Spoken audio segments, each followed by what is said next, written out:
جو موضوع میں آپ لوگوں کے سامنے بیان کرنے کی کوشش کر رہا ہوں برا دینا موجودہ دور میں کچھ فتنے ایسے ہوتے ہیں جو ہر زمانے کے ہوتے ہیں، کچھ فتنے ایسے ہوتے ہیں جو کسی زمانے کے لیے خاص ہوتے ہیں۔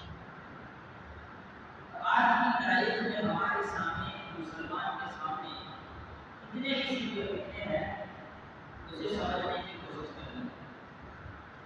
سب سے پہلے تو یہ بات سمجھیں کہ فتنہ کسے کہتے ہیں۔ ہمارے یہاں جو بنیادی بنا بدماش ہوتا ہے، شہید ہوتا ہے، لوگوں کو پریشان کرتا ہے، تکلیف دیتا ہے، ہمارے سماج میں فتنہ ایک ظاہری ہے۔ جبکہ عربی زبان میں فتنے کا معنی ہوتا ہے الزام، امتحان، ابتلا، آزمائش۔ جیسے کہ اللہ تعالیٰ نے قرآن کریم میں کہا انما اموالکم واولادکم فتنہ، یقیناً تمہارے مال اور تمہارا آل اولاد یہ تمہارے لیے فتنہ ہے۔ اس کا مطلب یہ نہیں ہے کہ تمہارا اولاد عذاب ہے، اس کا معنی ہے آزمائش ہے۔ اس لیے کہ اگر عذاب ہوگا تو پھر اس کو خیر نہیں کہا جاتا قرآن میں یا حدیث میں۔ جیسے کہ اللہ تعالیٰ نے قرآن مجید کے لیے اولاد کے لیے دعا کرنے کا حکم دیا ہے، رب بیماری نہ سمجھیں۔ لیکن اولاد کی جو دعا مانگی گئی ہے، اگر اولاد عذاب ہوگا تو ایمان کو دعا نہیں ہوگا۔ اور نیک اولاد کو مرنے کے بعد نیکی پانے کا تجربہ بتایا گیا، اگر اولاد عذاب ہوگا تو یہ نہیں ہوگا۔ ویسے ہی اللہ کے رسول صلی اللہ علیہ وسلم نے آگے کہا کہ غنیمت جانو 5 چیزوں کو ماننے سے پہلے اس نے کہا کہ ایمانداری کو پڑھنے سے پہلے نہیں بنتا۔ ایمانداری یہ پیسہ یہ اللہ کی نعمت ہے، یہ عذاب نہیں ہے۔ لیکن قرآن میں کیا کہا ہے کہ انما اموالکم واولادکم فتنہ، اموال اور اولاد فتنہ ہے، یعنی یہ کہا ہے انسان کو اللہ تعالیٰ زندگی کے مختلف طریقے سے آزماتا ہے، کبھی جسمانی تکلیف کے ذریعے، کبھی ذہنی تکلیف کے ذریعے، تو کبھی اللہ رب العالمین نیکیوں کو مشکل کر کے، کبھی گناہوں کو آسان کر کے، تو کبھی اللہ رب العالمین دنیا میں کچھ ایسے لوگوں کو پیدا کرتا ہے جو حکمران کی سیدھی باتیں کرتا ہے، جن کو سن کر لوگ برائی کی طرف جانے لگتے ہیں۔ یہ ساری چیزیں آزمائش ہوتی ہیں۔ آج دنیا میں دین کی طرف دعوت دینے والے ہوتے ہیں، اس سے کہیں زیادہ لوگ ایسے ہیں دنیا میں جو لوگوں کو برائی کی طرف دعوت دیتے ہیں، جن کو حدیث میں دعا میں اللہ جہنم کہا گیا۔ جہنم کی طرف دعوت دینے والے بھی اس دنیا میں بہت سارے موجود ہیں، کلمہ پڑھنے والے بھی موجود ہیں، مسلمانوں میں بھی موجود ہیں۔ لہٰذا ہم کو جاننا بہت زیادہ ضروری ہے۔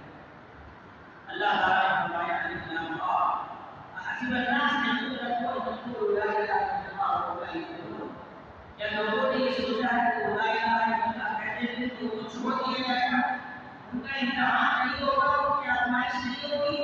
وَلَقَدْ فَتَنَّا الَّذِينَ مِن قَبْلِهِمْ، اللہ نے فرمایا کہ ہم نے ان سے پہلے یہ لوگوں کو آزمایا ہے۔ وَلَيَعْلَمَنَّ اللَّهُ الَّذِينَ صَدَقُوا مِنْهُمْ، اللہ تعالیٰ کے امتحان لیتا ہے کہ ان میں سے جو لوگ ایمان کے معاملے میں سچے ہیں، وَلَيَعْلَمَنَّ اللَّهُ الْكَاذِبِينَ، وَلَيَعْلَمَنَّ الْكَاذِبِينَ، اللہ تعالیٰ جان لیتا ہے کہ کلمہ پڑھنے کے بعد ایمان کا دعویٰ کرنے والوں کو جھوٹے ہیں، جو کہتے تو ہیں کہ ہمارا نہیں لگتا اور یہ نہیں رہتا۔ اللہ تعالیٰ ہمیں آزماتا ہے، حلال کو بھی اللہ نے کہتا ہے، حرام کو بھی اللہ نے کہتا ہے، بکری کو مرغی کو بھی اللہ نے کہتا ہے، دونوں سودوں کو بھی اللہ نے کہتا ہے، گدھے بھی اللہ نے کہتا ہے، وہ بھی اللہ نے کہتا ہے۔ لیکن کھانا حلال ہے، کوئی کھانا حلال ہے، کوئی کھانا حلال ہے، کتے، سور، بلی، شیر، ان کو بھی اللہ نے پیدا کیا، گدھا ان کو بھی اللہ نے پیدا کیا، لیکن کھانا حرام ہے۔ اللہ رب العالمین حرام دونوں کو نے پیدا کیا ہے نا۔ نیکی کی طرف بلانے والے بھی اللہ نے اس دنیا میں بھیجا ہے، اور اللہ نے ہمارے امتحان کے لیے برائی کی طرف دعوت دینے کے لیے ہمارے لیے شیطان کو بھی لگا دیا ہے۔ اللہ کا امتحان تو فتنہ آزمائش ہمیشہ ہوتی ہے۔ جب سے انسان اپنی عقل سنبھالتا ہے تب سے مر جانے تک اس کا امتحان چلتا ہے۔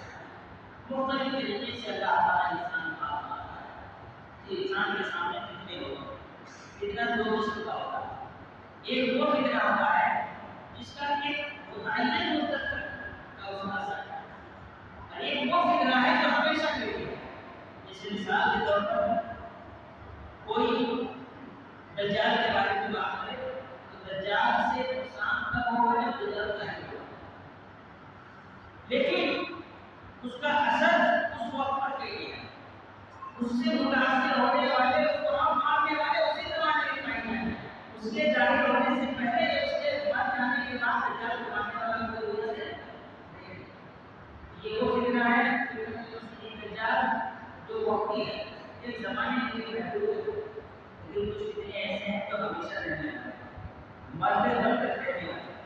ہم ان فتنوں کو کوئی اشارہ نہیں کر سکیں گے، لیکن یہاں ایک بات اور ہوتا ہے، فتنے دو طرح کے ہیں، ایک کو کہا جاتا ہے فتنۃ الشبہات اور ایک کو کہا جاتا ہے فتنۃ الشہوات۔ شہوت کا فتنہ جو دنیا میں چلتا ہے، کوئی آدمی پیسہ کمانے کے لالچ میں حرام کھا رہا ہے، یہ فتنۃ الشہوات، کوئی زنا کر رہا ہے، کوئی شہوت کا فتنہ ہے، کوئی آدمی گالی دے رہا ہے، یہ شہوت کا فتنہ ہے۔ یہ گناہ کبیرہ ہیں جن کی وجہ سے انسان اللہ کے عذاب کو دعوت دیتا ہے، لیکن یہ بات یاد رکھیں دنیا میں کوئی آدمی ان فتنوں کو حلال نہیں مانتا، اس لیے ان گناہوں میں پڑنے والوں کے سلسلے میں دولت ہوئی ہے۔ ایک جو زنا کرتا ہے مانتا ہے زنا حرام ہے، چوری کرتا ہے مانتا ہے چوری حرام ہے نا، گالی دینے والا مانتا ہے گالی دینا حرام ہے، بہن کا حق مار کے کھانے والا مانتا ہے کہ یہ حرام ہے۔ امید کی جا سکتی ہے وہ توبہ کرے گا، اور اگر توبہ نہ کرے مر جائے، اللہ چاہے تو معاف کرے، اللہ چاہے تو عذاب دے گناہ کر کے پھر دوبارہ وہ ہو جاتا ہے۔ لیکن کچھ فتنے ایسے ہوتے ہیں کہ شبہات کا فتنہ ہوتا ہے۔ شبہ کا مطلب شک، ڈاؤٹ۔ انسان کے ذہن و دماغ میں اسلام کے بارے میں، شریعت کے بارے میں کچھ شک پیدا ہو جائے، ڈاؤٹ پیدا ہو جائے، تو پھر وہ مرتے دن تک انسان کے ساتھ رہتا ہے، تو یہ بڑی مشکل سے ہوگا، اور جو اس میں پڑ گیا اس کے لیے توبہ کرنے کے چانسز بہت کم ہو جاتے ہیں۔ بار سمجھانے کے باوجود آدمی سمجھتا نہیں ہے، ذہن میں وسوسہ آتے رہتا ہے، دل میں خیالات پیدا ہوتے رہتے ہیں، اور جو اس چیز پر پڑ جائے وہ قیامت کے دن اس کے نجات ناممکن ہو جاتی ہے۔ کیونکہ جب شریعت کے بارے میں شک پیدا ہو گیا تو وہ پھر انسان اسلام سے خارج ہو جاتا ہے۔ تو آئیے فتنۃ الشہوات کے بارے میں ہم آج گفتگو نہ کرتے، فتنۃ الشبہات کے بارے میں گفتگو کریں، ان فتنوں کے بارے میں جو انسان کے دلوں میں شک و شبہ پیدا کرتا ہے، جس کی وجہ سے انسان شریعت کو ماننے سے بھاگتا ہے، ہچکچاتا ہے، گھبراتا ہے، یا وہ انسان ان چیزوں کی وجہ سے شریعت سے دور ہو جاتا ہے۔ سب سے پہلا کام ہم آپ کو بیان کریں، اس سے پہلے دو حدیثیں آپ کے سامنے رکھتے ہیں۔ پہلی حدیث یہ ہے کہ اللہ کے رسول صلی اللہ علیہ وسلم نے فرمایا بادروا بالاعمال، نیکی کرنے میں جلدی کرو، اس سے پہلے کہ فتنہ آ جائے۔ ایسا ہوگا رات میں اندھیرے سے جس طرح رات اندھیرا ہو جائے، لائٹیں بند ہو جائے تو انسان دکھائی نہیں دیتا ہے، اپنا ہاتھ دیکھے تو ڈھنگ سے دکھائی نہیں دیتا ہے، کسی کا حصہ نہ ہوگا تو آپ کو نہیں چلتا ہے کہ نہیں۔ ایسے ہی فتنے کھڑے ہوں گے کہ انسان کو کچھ دکھائی نہیں دے گا۔ یصلح الرجل المؤمن ويمسي كافرا سبحانه وتعالى وشان کو دکھائی دے گا، ويمسي الرجل المؤمن ويصبح كافرا شام کو اللہ مسلمان کو صبح موجود کر دے گا۔ یبیع دینہ بعرض من الدنیا، دنیا کو بیچتا ہے دنیا میں۔ ایک اور حدیث حضرت عمر بن خطاب رضی اللہ عنہ کے بارے میں آتا ہے کہ حضرت حذیفہ رضی اللہ عنہ کہتے ہیں وہ عمر خطاب کہتے ہوئے کہا کہ مجھے وہ فتنے کے بارے میں جانکاری رکھتا ہے۔ حضرت حذیفہ رضی اللہ عنہ نے کہا کہ مجھے علم ہے، میں رسول اللہ صلی اللہ علیہ وسلم سے فتنے کی حدیثیں سناؤں۔ کہا کہ مجھے بڑی ہمت ہے، تم بتاؤ مجھے فتنوں کے بارے میں۔ حضرت حذیفہ رضی اللہ عنہ نے کہا کہ مجھے کی آدمی و مالی وجاهه تكفر الصلاة والصيام والزكاة والمطعم بالمعروف والنهي عن المنكر۔ انسان فتنے میں مبتلا ہوتا ہے، مبتلا ہوتا ہے، مال جائیداد کو لے کے بھروسوں کو لے کر کے، لیکن ان سے جو گناہ ہو جاتے ہیں ان کو اس کا روزہ، اس کی نماز، اس کی حج، اس کی زکات، اس کی دعا، اسی طرح سے نیکی کی طرف دعوت دینا، برائیوں سے روکنا، یہ اعمال کو گناہوں کو ہٹا دینا۔ حضرت عمر نے کہا کہ اللہ سبحانہ وتعالی بھی میں تم کو ان فتنوں کے بارے میں نہیں پوچھتا ہوں، اسی لیے یہ فتنے تو ظاہر ہے، یہ دکھ رہا ہے کہ یہ گناہ ہے، یہ دکھ رہا ہے کہ یہ ظلم ہے، میں تمہیں فتنوں کے بارے میں پوچھ رہا ہوں، ان فتنوں کا خوف ہوتا ہے، ان فتنوں کے بارے میں پوچھ رہا ہوں، بلا کہ جنتی تمام البحر، ان فتنوں کے بارے میں جو سمندر کے طوفان کے مانند ہوگا، جب وہ آئے گا تو اچھے اچھے اڑا دے گا، جب سمندر کا طوفان ہوتا ہے تو کوئی نہیں بچتا ہے، بڑے بڑے 100 سال پرانے پیڑ گر جاتے ہیں، اس کے پتے جھڑ جاتے ہیں، اس کی ٹہنیاں ٹوٹ جاتی ہیں، محلہ کا محلہ تباہ ہو جاتا ہے، گاؤں کا گاؤں رہ جاتا ہے، ایسے فتنے کھڑے ہوں گے، ساری زندگی کا نماز اس میں بہ جائے گا، ساری زندگی تہجد پڑھنے والا اس فتنے کو چپیٹ میں آ جائے گا، ساری زندگی اللہ کی عبادت کرنے والا بھی اس فتنے میں مبتلا ہو جائے گا، اتنے ایسے فتنے ہوں گے۔ حضرت عمر رضی اللہ عنہ نے کہا کہ مجھے کن فتنوں کے بارے میں بتاؤ، حضرت حذیفہ رضی اللہ عنہ نے کہا قال ولها الى المؤمنين ان بينك وبينها باب الطلاق، امیر المؤمنین آپ کا اس فتنے سے کیا لینا دینا، آپ کے اس فتنے کے بیچ میں دروازہ جو ہے وہ بند ہے۔ حضرت عمر نے کہا کہ حل یفتح الباب ام یکسر، بتاؤ دروازہ کھلے گا یا ٹوٹ جائے گا، کہا کہ بل یکسر، دروازہ نہیں کھلے گا فتنے کا بلکہ دروازہ ٹوٹ جائے گا، یہ گیٹ ہے یہ کھلا ہے آپ بند کر سکتے ہیں، ٹوٹ جائے گا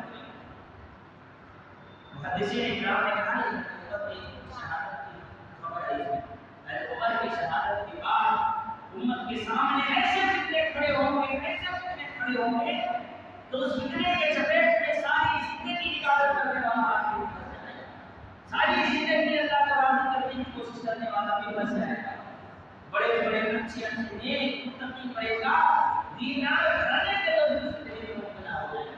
فتنہ ایسے ہوتا ہے، فتنہ کیسے ہوتا ہے، فتنہ بالکل ایسے لگتا ہے کہ یہ اس صدی میں واپس نہیں ہوتا، 2 اور 2 4 کی طرح لگتا ہے فتنہ، وہ نہیں 4 یا 4.5 یا 4.25 نہیں لکھتا ہے، پورا کا پورا 2 اور 2 4 کی طرح لکھتا ہے۔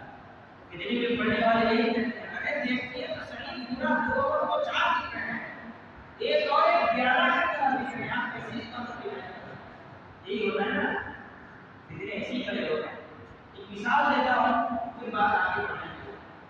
اللہ کے رسول صلی اللہ علیہ وسلم ایک جنگ میں گئے، ام المؤمنین عائشہ رضی اللہ تعالی عنہا رسول اللہ صلی اللہ علیہ وسلم کے ساتھ تھی، رات میں طہارت کے لیے گئی تھی، واپس آ کے دیکھا کہ گلے میں ہاتھ نہیں ہے، ڈھونڈنے کے لیے پھر گئی، حضرت عائشہ رضی اللہ تعالی عنہا جس پالکی میں تھی وہ لکڑی کا پالکی تھا، 4 لوگ اٹھائے کو جنگ کے قدس کو اٹھا کے سواری پر رکھ دی، انہیں پتہ ہی نہیں چلا کہ وہ ہے کہ نہیں۔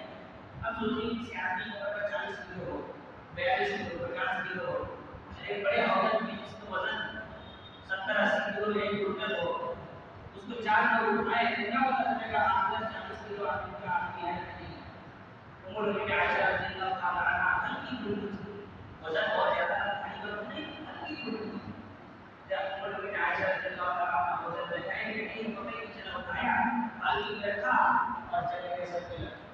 حضرت ام المؤمنین عائشہ رضی اللہ تعالی عنہا واپس سے کی کو ہے تو ام المؤمنین عائشہ رضی اللہ تعالی عنہا بڑی بھولی بھالی اور بڑی بھولی بھالی تو وہیں پہ چادر اوڑھ کے سو گئی، بیابان علاقہ، ریگستان علاقہ، کوئی آدمی کوئی انسان جہاں نہ ہو وہاں آدمی گھبرا کے پوری رات جاگتا ہے، حضرت عائشہ رضی اللہ تعالی عنہا چادر اوڑھ کے بے خوف ہو کے سو گئی، ایسی سوئی کہ صبح ہو گئی لیکن پتہ نہیں چلا صبح ہو گئی۔ صحابی کے اوپر اللہ کے رسول صلی اللہ علیہ وسلم نے یہ ذمہ داری دے رکھی تھی کہ صبح کے وقت دیکھو گے اگر کسی کا سامان چھوٹ جائے تو لے کر کے آنا۔ انہوں نے صبح حضرت عائشہ کو دیکھا، زور سے گاڑی میں اللہ گاڑی میں آواز سنی، حضرت عائشہ جاگ جاتی ہے، مطلب سوچے صبح ہو گئی، روشنی ہو گئی تو بنداس سو رہی ہے، کتنی بھولی بھالی سی انسان تھی، ورنہ ہمارے ڈر کے خوف میں آدمی رات کو تک مکے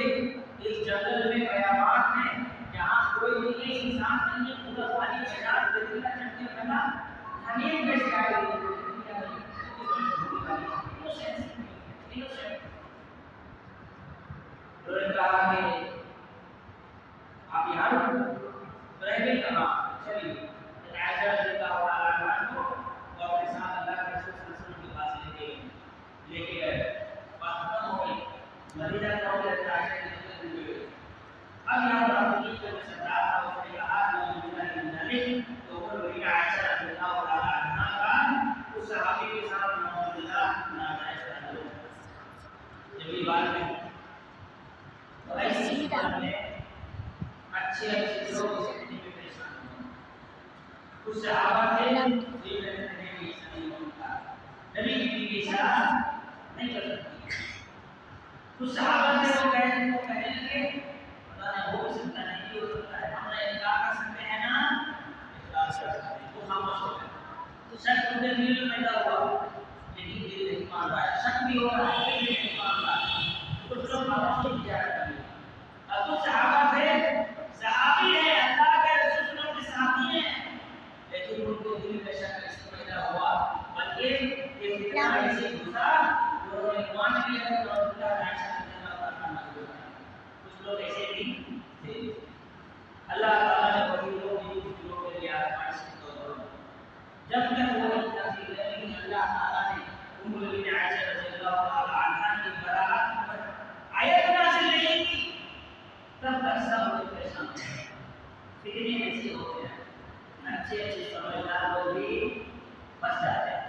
اس لیے کہ انسان کو دیکھنے کے لیے دیکھتا ہے. تو سوچیے جب اس زمانے میں فتنہ کھڑا ہوا اور اچھے اچھے سمجھدار دیندار کسی طرح سے مبتلا ہو گئے, تو آج تو ہمارے امام روزے کا یہی حال نہ قائم نہ ہوگا.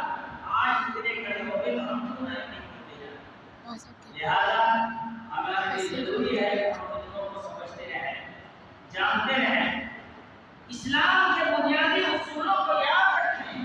جب ہمارے ساتھ یہ چیزیں رہیں گی ہم امید کرتے ہیں کہ ہم فتنوں سے بچ جائیں گے. اس امت میں جو فتنے پیدا ہوئے ان میں سے ایک فتنہ شرک کا فتنہ ہے. ان اللہ لا یغفر ان یشرک بہ ویغفر ما دون ذلک لمن یشاء. اللہ تعالیٰ اس بات کو ہرگز معاف نہیں کرے گا کہ اس کے ساتھ شرک کیا جائے. اس کے علاوہ جس گناہ کو اللہ چاہے معاف کر دے گا. اس آیت کو پڑھیں تو دو باتیں سمجھ میں آتی ہے. کچھ لوگ کہتے ہیں کہ آپ نے کیسے کہہ دیے کہ شرک کرنے والا جہنمی ہے, اللہ چاہے تو معاف کر دے گا. اسے یہ آیت یاد رکھنی چاہیے. اللہ نے کہا کہ میں معاف نہیں کروں گا. اللہ نے خود کہا کہ اللہ معاف نہیں کرے گا. اسی بنیاد پر کہتے ہیں شرک کر کے مر جائے بنا تو باقی ہو جائے. کیوں؟ اس لیے کہ اللہ کا فیصلہ ہے. جب اللہ نے کہہ دیا تو ہم زبردستی کیوں امید لگائیں کہ اللہ تعالیٰ چاہے تو معاف کر دے گا, جب اللہ نے خود کہا کہ معاف نہیں. دوسری بات جو شرک نہیں کرتا ہے ان کو ہمیشہ خوش نہیں رہنا چاہیے کہ اللہ تعالیٰ شرک کے علاوہ گناہ کو چاہے معاف کر دے, بلکہ یہاں کسی گناہ کو چاہے معاف کرے گا. مطلب چاہے تو معاف کرے, چاہے تو عذاب کو مبتلا کرے. ہمیں کیا پتا اللہ ہمیں معاف کرنے کا چاہے گا کہ اس لیے ہمیں ڈرتے رہنا چاہیے. ہمارے یہاں بعض لوگ جو مسائل تفصیل کرتے ہیں بڑا گناہ کرتے ہیں, کہتے ہیں کہ اگر شرک نہیں کیا ہے